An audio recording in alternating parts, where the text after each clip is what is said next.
રાતભર નગરપાલિકાના પ્રમુખે ચાર્જ લીધો। પ્રથમ વર્ષ ચૂંટાયેલા સભ્યોને પ્રમુખ અને ઉપપ્રમુખની જવાબદારી આપવામાં આવી છે। રાતભર નગરના વિકાસ માટે નવા નિશાળીઓને જવાબદારી આપવામાં આવી છે।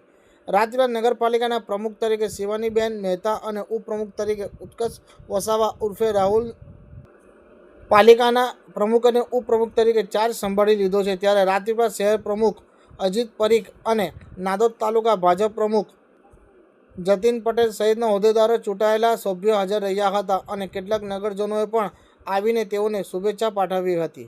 પાલિકાના ચૂંટાયેલા નવા પ્રમુખે જણાવ્યું હતું કે રાતપીપળામાં રહેલા અધૂરા વિકાસના કામો વહેલી તકે પૂર્ણ કરવામાં આવશે અને પાણીની સમસ્યા પણ દૂર કરવામાં આવશે અને ગેસ લાઇન બાબતે વધુમાં નવા પ્રમુખે શું કહ્યું સાંભળો તેમના શબ્દોમાં।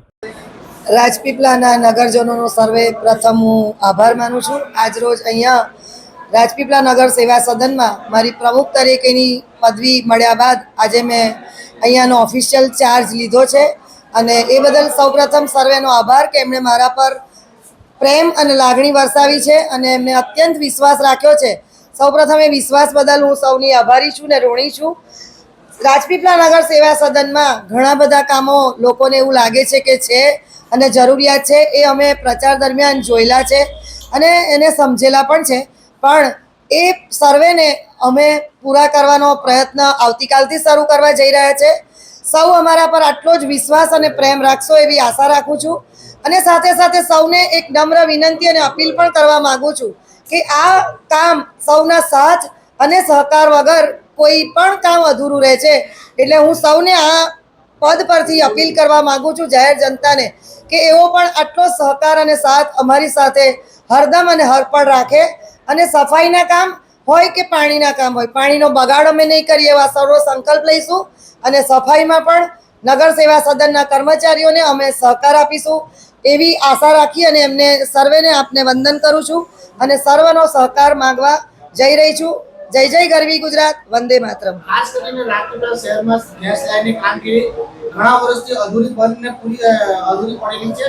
એ ચાલુ કરવા માટે તમે કેટલી ઝડપી લોકોના ઘરે ગેસ લાઇન પહોંચે એવો પ્રયાસ કરશો? હાલમાં ગેસની મહામારી ચાલે છે તો ગેસ લાઇન તો ઘરે ઘરે પહોંચી જાય રાજપીપળામાં, તો ગેસની જે મહામારી છે તે હાલ પૂરી થાય એમ દેખાય છે, તો તમે કેવો પ્રયાસ કરશો વહેલામાં વહેલા? રાજપીપળા નગર સેવા સદનના પ્રયાસોથી અડધું કામ તો થઈ રહ્યું છે અને થઈ ગયું પણ છે, પૂર્ણ પણ છે। થોડા વિસ્તારોમાં બાકી છે અને જ્યાં લાઈનો નખાઈ છે ત્યાં કનેક્શન આપવાના પણ બાકી છે, પરંતુ હવે અમે એ કાર્યને અમારા જે પણ કોઈ છે એમની સાથે મળીને એમના જ્યાં કામકાજ કયા કારણસર અટકેલા છે એ સર્વેની તપાસ કરી અને મોદી સાહેબે જે આહવાન લીધું છે એને આગળ ધપાવવા માટે અને આપણા દેશની સુરક્ષા માટે જે પણ કંઈ કરવા માટે છે એમાં ગેસ લાઇનની સૌથી પ્રથમ અગત્યતા છે। પ્રાથમિક ધોરણે અમે એને પૂર્ણ કરવાનો